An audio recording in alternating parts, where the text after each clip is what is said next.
2 CCJs, which is a county court judgment, which sits on your parents' court for 6 years when I was 18, because I was shoplifting pizzas. My parents weren't speaking to me. I was trying to start these businesses. How do you shoplift a pizza? You just walk in, you get your bag, dress as smart as you can, so they don't look, you're still black, so they're still going to look at you walking in the shop, but you dress as smart as you can, go around the back, put it in the bag, walk out. That's what I was doing. I just didn't have any money. I destroyed my financial credit before I knew what it was. But it didn't bother you because you still did what you had to do. I was convinced I was going to make millions anyway. So in the street, there is no credit. There's no contracts. Your word is your contract. Your honor is, and if you come from that, like, that's the way I was introduced to life, was the honor, not the contract, not the paper, but the heart and the soul. You know, and that's another reason why I was like, yo, I can't be a businessman because it means my honor game is out the window. How did you learn those lessons of business? You start Rockefeller, but you haven't gone to business school. Selling drugs. Yeah. You got to market. You got to be consistent. You know, you got to color top. No one else could use that color. You protect it. You brand. Your work got to be good. Marketing, then. Well, it wasn't. See, that's the thing about hustling. This is another thing. It's like, because it's illegal, you can't do no ads. You just got to put out. You got to give samples out. And once they addicted, then you raise the prices. But the marketing of Rockefeller, that was something. It was just the brand. We were just active, bro. You know, like innately, I don't know. I look back at tapes that I have of, like, you know, when I was like 19, and I had merch, but I didn't call it merch. Back the things I was doing, I didn't get taught. I didn't have a title for them, but it was just logical to do. You know, if you deal with logic as opposed to waiting for somebody to tell you, I mean, that's the difference between being a soldier and a general. Soldiers they wait literally to be told what to do. Generals give orders.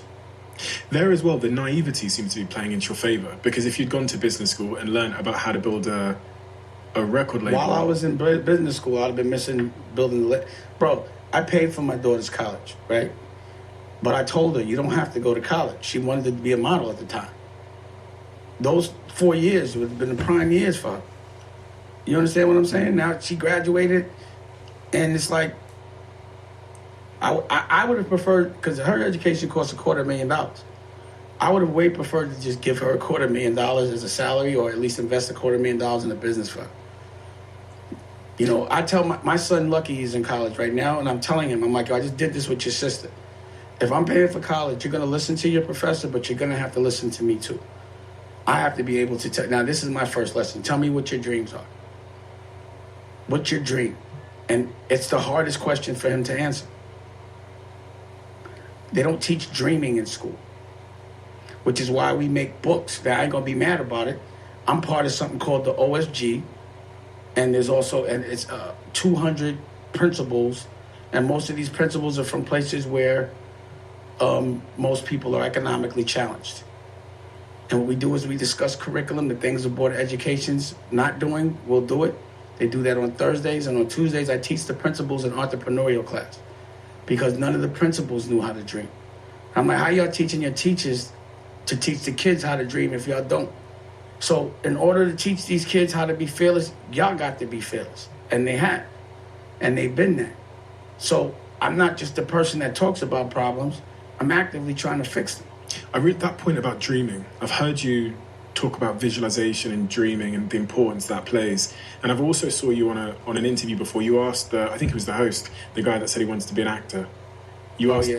You remember? I thought that was brilliant. I watched it last night, and he's, you know, what's the right type of dream to set? The one that you love, what inspires you. But don't dream cheap, because they don't cost $1. You got to dream big. Why would you dream small? Pause. You know what I mean?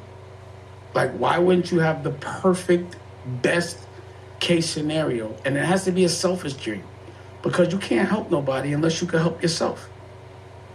Period. Unless you're 100, you can't help someone else be 100. Have you always had a really crazy dream in your head?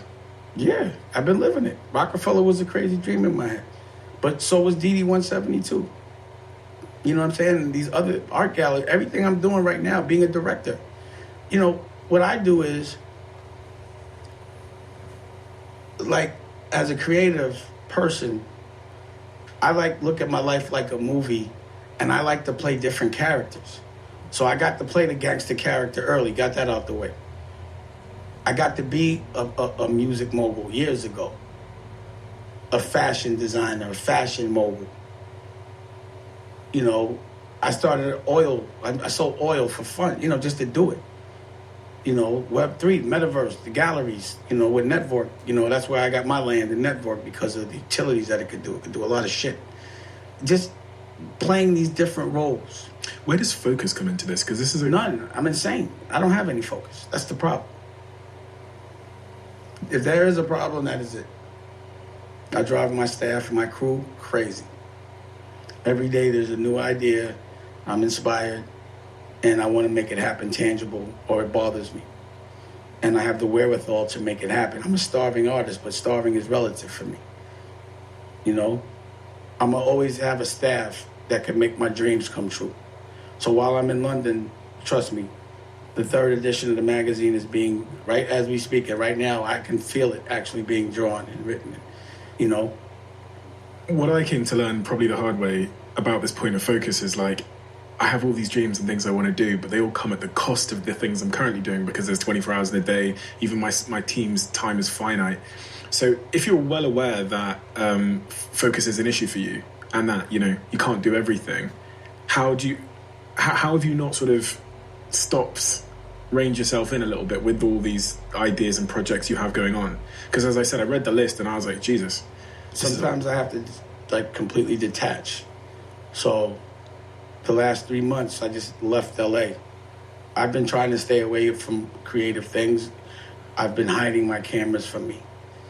You understand what I mean? I'm staying away from people that inspire me. I'm telling you. You know what I mean? I'm in the house looking at a lake. Me and my girl and my baby. For the last couple of years, maybe I'd say 9 to 10, I've just been a creative. And I've been creating. And I haven't been outside. I haven't been trying to promote or do any of those things. But I have so many tangible, physical assets, goods that need to be sold right now, that it's time to be great. So I've proven to myself that I can be an artist. Now I need to prove to myself I can make money off being an artist.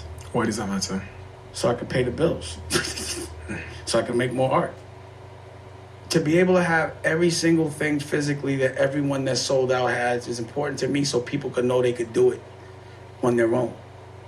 So if you see that Dame did it, and I'm like a regular guy to me, besides the superhero shit. But if I could do it, most people believe that they can as well. So it's important to lead by example. You know, a lot of people give these like classes and this, that, and the third. I'll be like, no, just look at what I'm doing. I'm not talking about, like, as I'm talking, I don't make a living from talking. I make a living from actually talking about the things I'm doing, but the living comes from the things I'm doing. You understand what I'm saying? Like, I got shit I'm doing. Like, I'm not just, I got a movie to show you right now, 3. I got a magazine to show you right now. I got a comic book to show you right now. I got a children's book to show you right now. You know what I mean? Mm-hmm. I got a whole, I got so many different fashion lines. You know I have an album out right now? Cameron and the A-Track. It's called You Wasn't There. It was #1 on the rap charts last week. I forgot I put that shit up. When is enough enough? Enough what? Fun? It's never enough fun. If I'm not talking, again, it's not like I got a bunch of bread. You know what I'm saying? If I had crazy bread, then it'd be like, oh, I'm not doing it for the money. I just do it every single day. There's just new shit to do. You said before we started recording, you're busy in your mind almost to the point of insanity. And when I spoke to Rock, who's your fiance, she said you're crazy motivated. The most driven, motivated person she's ever encountered in her life. He just never turns off. He doesn't sleep. I mean, how sustainable is that? How sustainable has it been? You tell me. You tell me. I'm 51, 52. I'm chilling. Almost to the point of insanity, though. He doesn't turn off. He doesn't sleep. I'm just having so much fun. It's not like I'm like, I don't leave her, though. It's not like I don't leave. I don't leave the house. I'm up working. So it's like, oh, shit, there's music to make, you know? Or, oh, shit, there's a movie to make. You know, there's just so much to do. And I'm having mad fun. So my dream, like when I'm, like literally, like physically when I go to sleep and dream at night, my life is better than anything I could be dreaming about.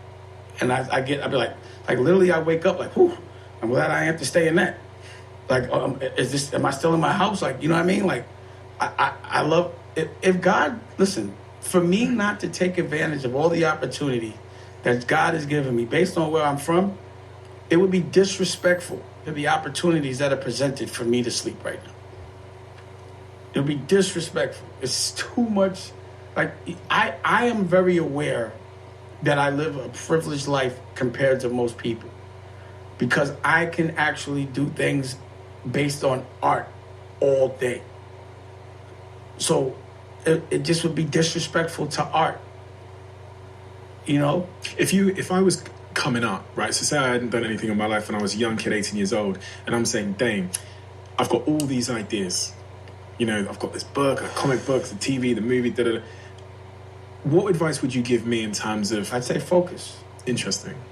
But the thing about it is the difference is when I say I have all these ideas, I'm also showing you tangible things. Can you execute? People have ideas all day. Not many people can execute. I can't.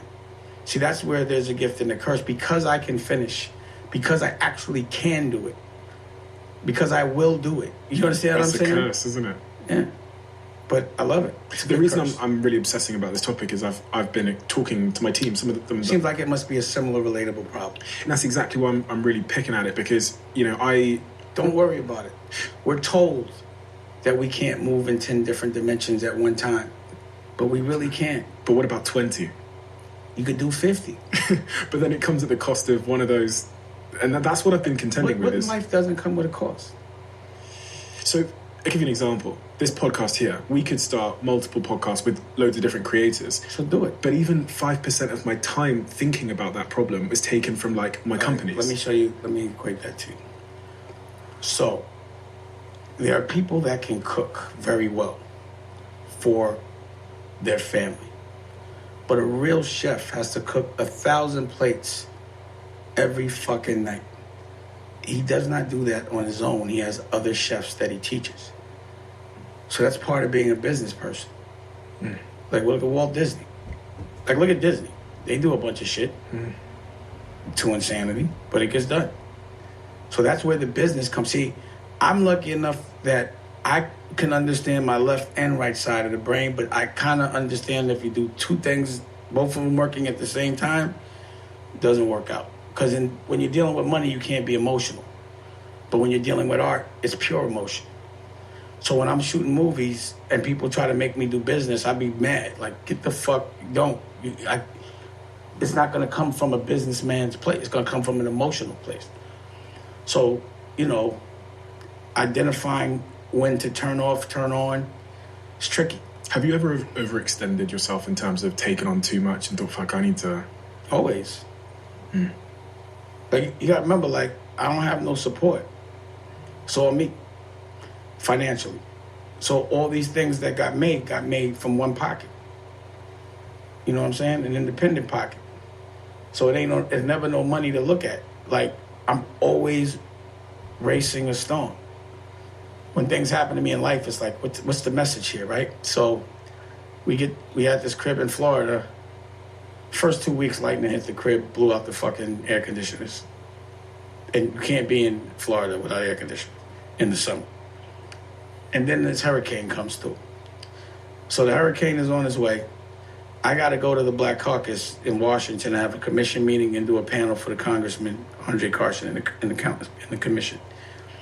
And I'm like, yo, I'm not going to be able to fly out of any Florida. So we go to Hilton Head. We got a crib in Hilton Head, and Rocky's parents are from Hilton Head. So we go to Hilton Head, 6 hours away. The storm comes to Hilton Head. I got to go to Washington. So while the storm's coming, is getting ready to go in the direction, I got to time it because we can't fly. So luckily, because I'm able to move around, I got a Sprinter, got a driver. I'm like, yo, I'm going to drive it. It's only 8 hours away. But the hurricane's coming through. It might catch you. How many hours I got? 3. All right, let's go. The wind is catching us. We got to get, you know what I mean? But that's what my life is like. I felt no fear, which was crazy. You know what I'm saying? It was like fun. And what was crazy about it wasn't a paid gig. Now, if it was a paid gig, I wouldn't have went. But because I made a commitment because the commission is important to me. And the congressman threw a commission dinner in the middle of the Black Caucus, and he also had a panel for me to speak on. And before COVID, I was supposed to speak on a panel, and I missed my flight because of traffic. So I was like, I can't do that to him again. You know what I mean? So it was like, damn, you'll go out in a hurricane for something you believe in and for honor. And for money, I'd have been like, fuck the money. You know what I'm saying? I know I would have. But my point is, my life is like that. It's like it's always close. You know what I mean? And I don't mind it. Quick one. As you might know, Crafted are one of the sponsors of this podcast, and Crafted are a jewellery brand, and they make really meaningful pieces of jewellery. And this piece by Crafted...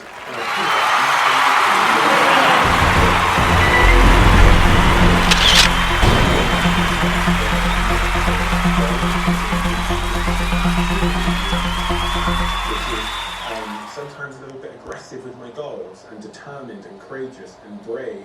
The really wonderful thing about crafted jewellery is it's super affordable, it looks amazing, the pieces hold tremendous meaning, and they are really well made.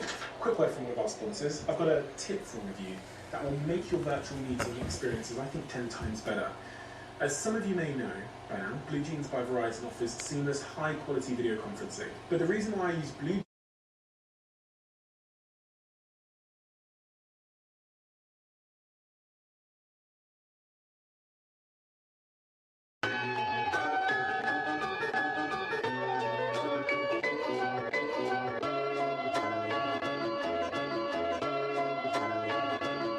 Hey,